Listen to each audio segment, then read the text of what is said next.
देखते हैं कि composition of functions is associate. Function के कंपोजिशंस जो होते हैं एसोसिएटिव होते हैं। चलिए हम लोग इसका यहाँ पर प्रूफ देखते हैं। अच्छा, एसोसिएटिव के लिए हमें 3 फंक्शन लेना होगा ना, तो let f A to B, g B to C and h C to D be any 3 functions. ये 3 फंक्शंस हैं। अच्छा, देन अगर मैं यहां पे बात करूंगा इन दोनों के कंपोजिशन की, एफ और जी के, तो यहां हम देख सकते हैं कि यहां range of function F subset होगा डोमेन ऑफ फंक्शन जी के। देख लो, इसके रेंज के एलिमेंट इससे मिलेंगे और इसके डोमेन के एलिमेंट इससे मिलेंगे, तो ये सबसेट होगा ना। इसका डोमेन बी है और इसके रेंज के एलिमेंट इससे मिलेंगे, तो ये इसका सबसेट होगा। तो यहाँ पे कह सकते हैं कि therefore G of F, F and G का कंपोजिशन ए टू सी है ना। अच्छा, एक और दूसरा इसका देख लेते हैं। अगर हम लोग इन दोनों की बात करते हैं, है ना, एच और जी और एच के कंपोजिशन की, तो जी और एच के कंपोजिशन की बात करें, जी और एच के कंपोजिशन, यानी अगर हम लोग यहाँ पे बात करेंगे तो लिख सकते हैं कि range of function g subset होगा डोमेन ऑफ एच के। देख लो, इसका रेंज का एलिमेंट इससे मिलेगा जो इसका सबसेट होगा। दैट मीन्स यहाँ कह सकते हैं दूसरा क्या हो जाएगा, एच ऑफ जी, यानी जी और एच का composition B to C B to D defined. ठीक है। अच्छा, तो अगर मैं यहां पर हम बात करें इसके साथ, है ना, जी ऑफ एफ के साथ किसको ले लेते हैं जी, एच का कंपोजिशन, तो इसका डोमेन, इसका sorry range of ji of f, range of ji of f क्या होगा, इससे बिलोंग करेगा। क्या यह सबसेट होगा डोमेन ऑफ एच के, तो डोमेन ऑफ एच का सबसेट होगा, बिल्कुल देख लीजिए। तो इसका मतलब इन दोनों का कंपोजिशन जो होगा वो डिफाइंड होगा, यानी कि लिख सकता है कि H of ji of f कैसे डिफाइन होगा जी, तो इस फंक्शन का डोमेन यानी ए और इस फंक्शन का को डोमेन यानी कि डी, ए टू डी। ठीक है। एंड अगर हम लोग देखो, अगर हम लोग बात करेंगे इसके साथ एफ बचता है ना, एफ को, इन दोनों का एफ का और इसका कंपोजिशन, एफ और इसका कंपोजिशन, तो हमें देखना होगा range of function F subset है क्या, डोमेन ऑफ एच ऑफ जी के।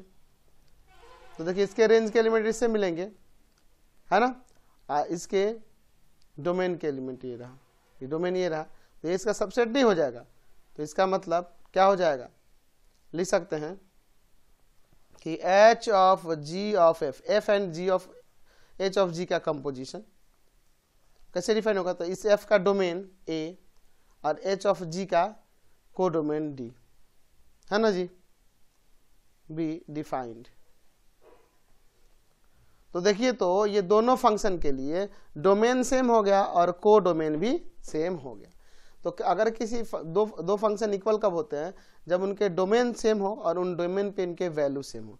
तो हमने तो यहाँ डोमेन सेम दिखा दिया दोनों फंक्शन का। अब इन दोनों डोमेन पे इनके वैल्यू इक्वल होंगे तभी ना ये इक्वल सेट हो जाए, इक्वल फंक्शन हो जाएगा। तो चलिए इनके वैल्यू की बात करते हैं। अगेन मैं यहाँ पर ले लेता हूँ h of ji of f और इसमें मैं एक एलिमेंट रख देता हूँ एक्स इस फंक्शन में। तो यहाँ से कंपोजिशन है ना जी, तो यहाँ से क्या आ जाएगा, ये हो जाएगा यहाँ h of ji of f x for all x किससे बिलोंग करेगा, तो इस फंक्शन के डोमेन से। तो इस फंक्शन का डोमेन ए है, चलिए एच अंदर ये क्या हो जाएगा, जी ऑफ एफ एक्स, है ना। ठीक है। अब देखिए यहाँ पर हम क्या करते हैं, यहाँ सपोज कर लेते हैं, यहाँ इक्वल ही दो, यहाँ एच जी इसको वाई सपोज कर लेते हैं, ठीक है। यहाँ लिख देते हैं कि वेयर वाई किसके इक्वल है, एफ एक्स के इक्वल है, ठीक है। अब इसके बाद मैं इसको पूरे को जेड सपोज कर लेता हूँ, वेयर जेड इक्वल टू में जी वाई, और जी वाई किसके इक्वल है, एफ एक्स के, यहाँ हो जाएगा जी एफ एक्स, ऐसे हम लोग लिख सकते हैं, यानी कि एच जेड आ गया, ठीक है। अब इसके बाद देखिए, अगर मैं इसके लिए लेके चलूं दूसरे तरफ के RHS को, ये वाले को, h of ji of f, और मैं इसमें एक एलिमेंट एक्स पुट कर देता हूँ इस फंक्शन में, तो पुट करते ही आ जाएगा एच ऑफ जी, है ना, h of g f x. अच्छा यहाँ ध्यान दीजिएगा, यहाँ पे हम लोग इसके डोमेन के एलिमेंट को पुट कर रहे हैं, एच एक्स को, बिल्कुल, जो कि ए से बिलोंग कर रहा है, ठीक है। चलिए यहाँ पे क्या हो जाएगा, अभी एच ऑफ जी, यहाँ एफ एक्स किसको लिए हैं, वाई को, तो यहाँ वाई हो जाएगा। अब यहाँ पे ये क्या हो जाएगा, ये हो जाएगा एच जी वाई, जी वाई किसके इक्वल है, जेड के, तो एच जेड हो जाएगा। तो हम देख रहे हैं, यहाँ देखिए हम लोग ये दोनों फंक्शन के डोमेन इक्वल थे, और उन डोमेन पे इनके वैल्यू भी इक्वल हो जा रहे हैं, ठीक है। तो देयरफॉर लिख सकते हैं कि H of ji of f x equal हो जा रहा है h of ji of f x.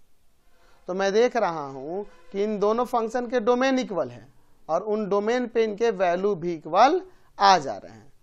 तो इसका मतलब कि इन तीनों फंक्शन का जो कंपोजिशन हो रहा है, यानी एफ ऑफ जी और एच का कंपोजिशन, और यहाँ पर एफ और एच ऑफ जी का कंपोजिशन, वो इक्वल हो जा रहा है। तो इसका मतलब यह हुआ कि फंक्शन का कंपोजिशन जो होता है वह एसोसिएटिव होता है। तो यहाँ लिख सकते हैं कि hence composition of functions is associative.